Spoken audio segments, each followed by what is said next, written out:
Hello everyone and welcome to the BusinesKey Podcast with Ochiko and Debbie.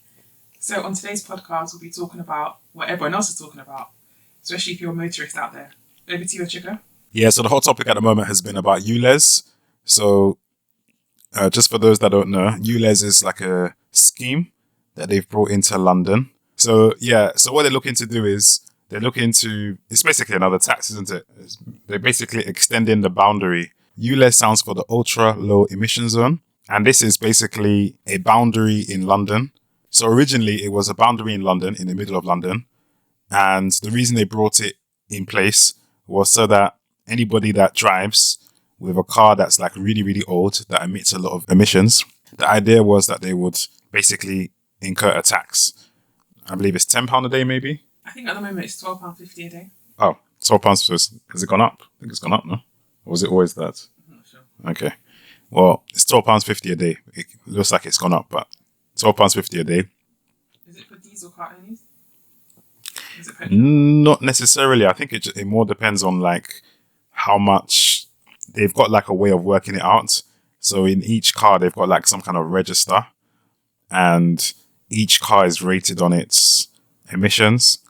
But effectively, most cars that are like under 15 years, around 15 years, are fine because of the regulations at the time.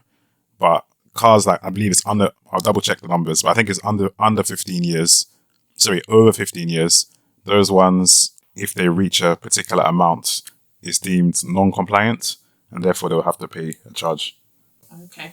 And as you said, initially ULEZ was confined to central London, but recently they've been announced that ULEZ will extend to the whole of London. And a lot of people have been talking about this because many people will be affected, as it will affect the entirety of London, and motorists already have to pay out a lot in terms of their cars or their vehicles.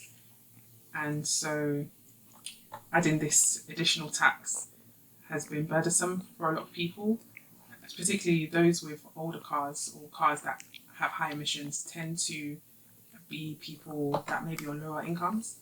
And so this tax will really affect them in a negative way.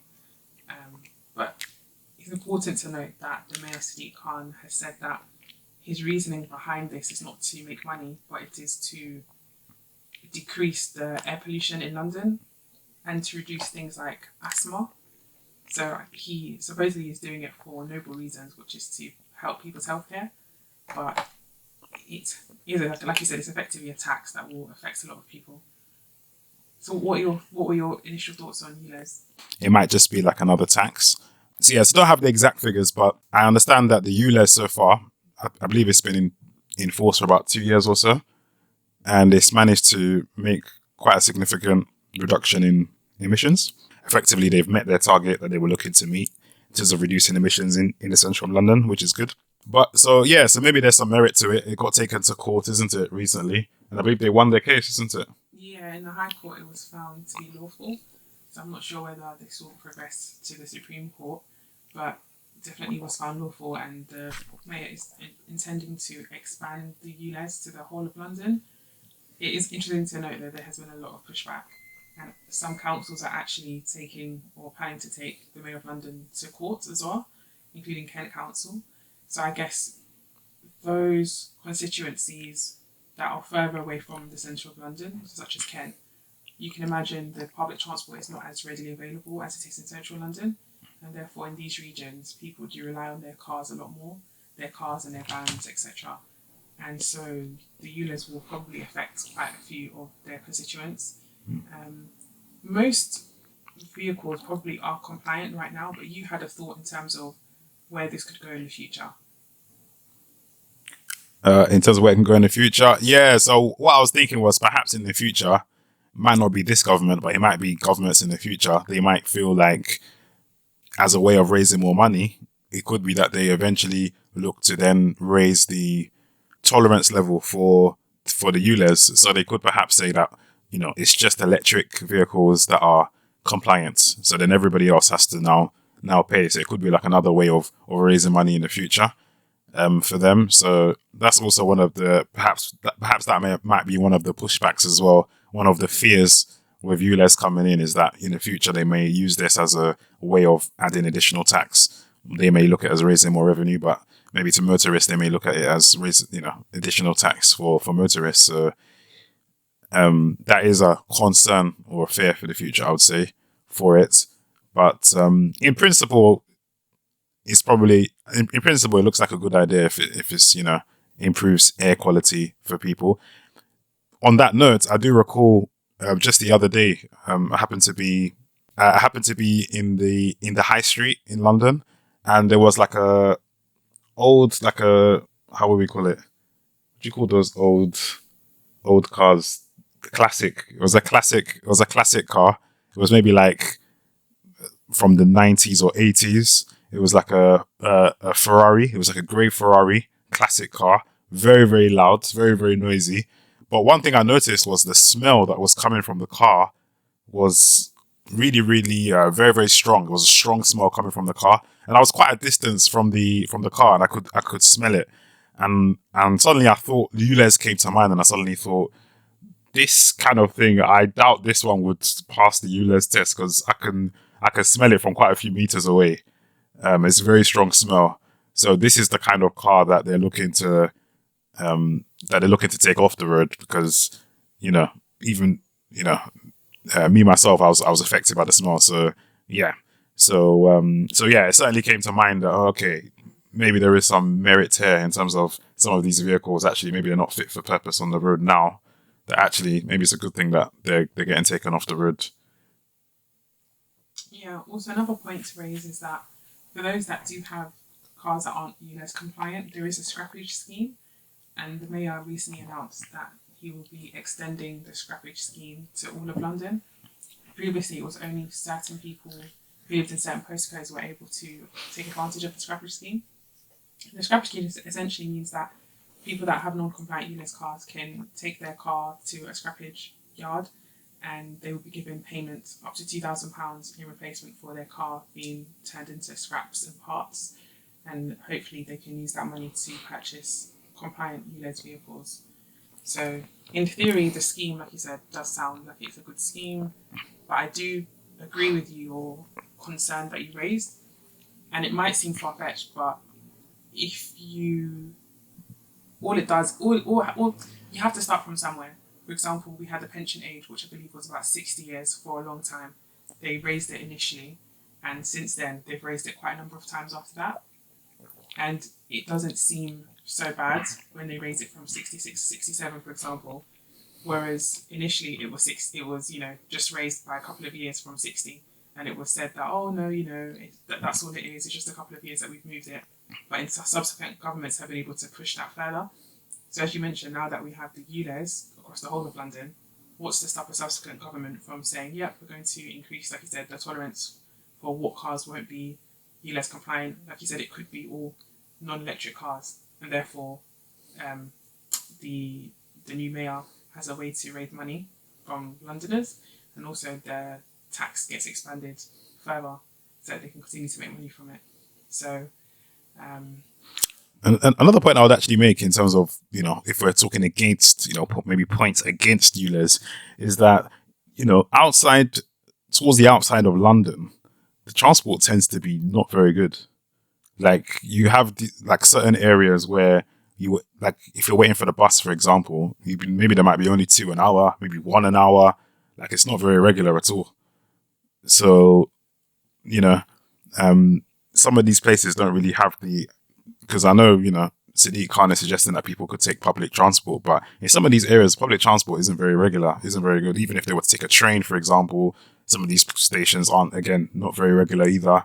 So it's, so again, there may be some pushback as well on that point in terms of, what alternatives they have. And some of these people, again, they don't, might be low income. So, it's easy to say, oh, just get another car. But for some of these people, that may be a big challenge for them.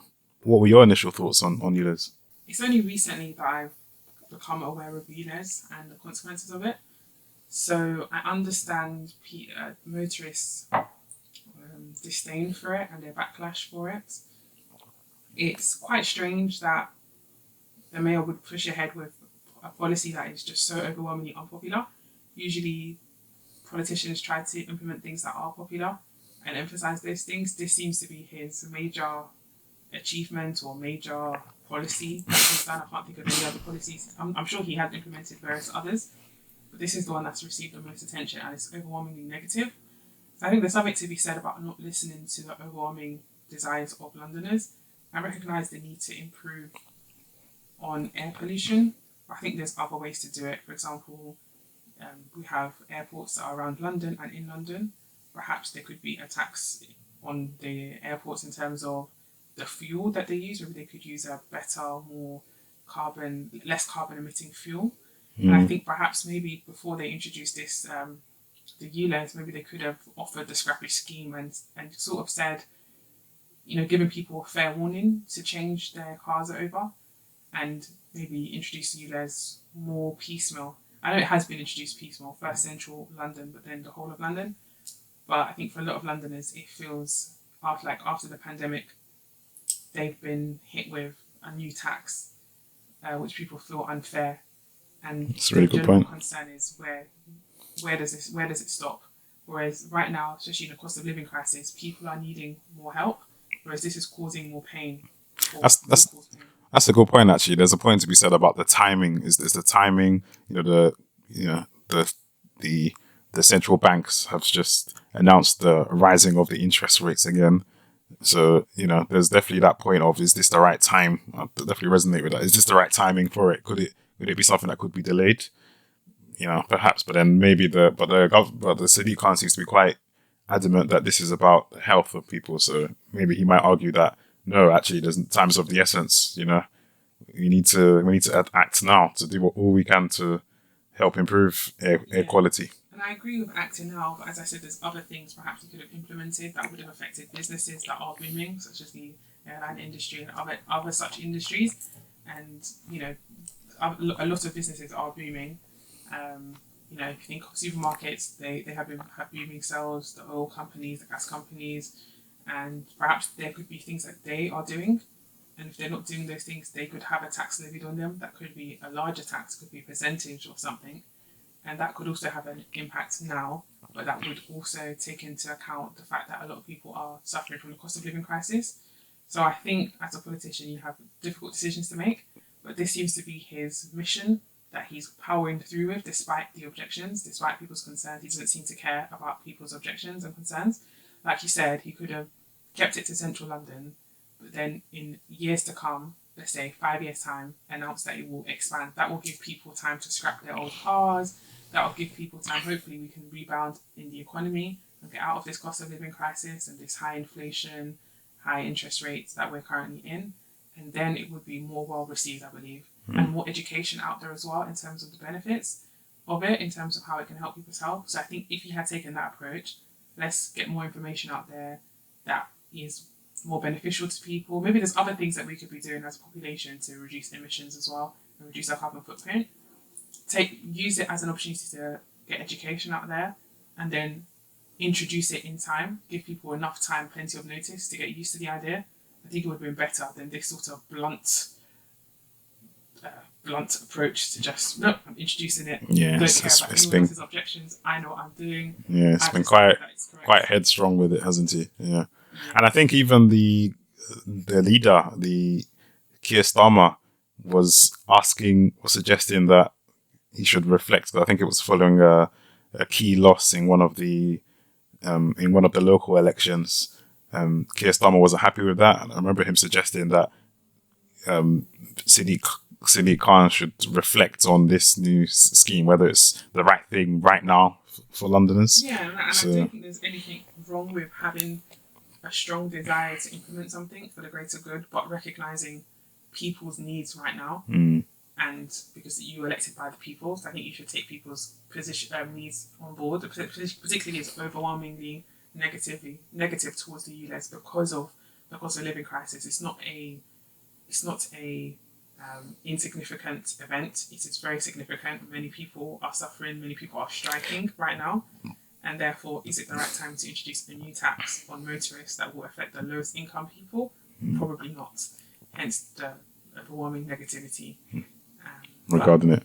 Just to note as well, was there any restrictions on this ULEZ? I believe there's some kind of time limit in terms of the scrappage scheme. So is there any like restrictions on this new scrappage scheme? So I don't believe there's a time restriction, but I believe that there is a pot that has been set up, and it's a first come first serve in terms of access to this pot. So if you utilize the pot earlier on, you're more likely to be successful in terms of receiving money from scrapping your non-compliant ULEZ car. And if you leave it later, the pot might have exhausted its funds, and therefore you may be disappointed if you are told that you are unable to access the fund because it has been depleted. Yes, exactly. So a suggestion would be, so if any of you viewers, do have a ULEZ do have a car that's non-compliant, it would be a strong suggestion to try and see if you can get that scrapped, as soon as possible, just so that, or if you're able to anyway, just so that you can take advantage of this new scrappage money, because they did say it's first come first serve. So it's better. So it's better to do that as quick as you can. So it's better to do that as quick as you can if you can take advantage of it. So that's all for today. Like, comment, and share, and let us know, what your views are on the ULEZ scheme, and whether you're in support or you're against the ULEZ scheme, and what your thoughts are on it moving forward. Anything else from you, Debbie? No. Okay. Okay. Thanks very much. See you guys next time. Thank you. Thanks. Bye.